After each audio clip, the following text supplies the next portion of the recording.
the nefarious role of perfidious Albion in global politics.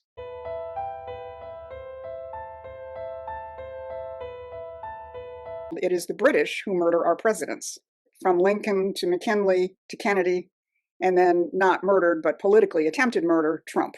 They wanted to get rid of Trump because Trump is saying, let's make peace with Russia. So my question to you is, why was it so critical to MI6 that they get rid of Trump?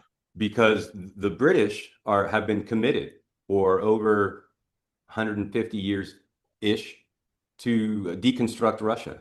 Britain and Russia have long been imperial rivals. What we've had for the past 100 years plus is a complete whitewashing of who the actual imperial force in the world is.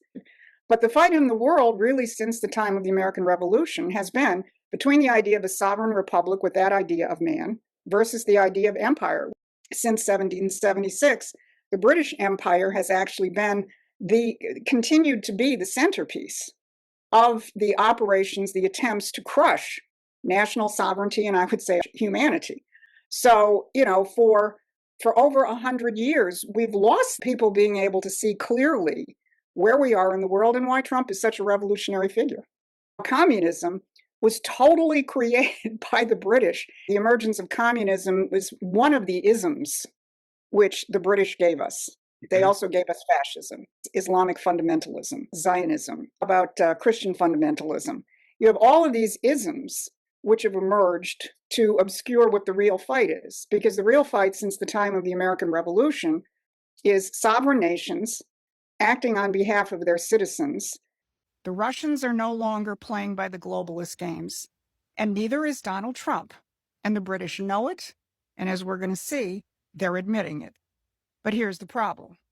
Not enough Americans, and way not enough of the MAGA movement, knows it because they have their heads trapped in the manufactured psyops that the British are running. Today it's Epstein.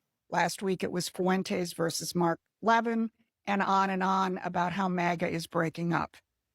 I'm Susan Kokinda, and I've been part of a movement that has studied and exposed the British role for 5 decades. I've fought for a return of the American policies that will put the modern-day British Empire out of business. And I'm here to show you how Donald Trump is doing just that. But before I start, please hit the like and subscribe buttons so that we can expand our reach on YouTube.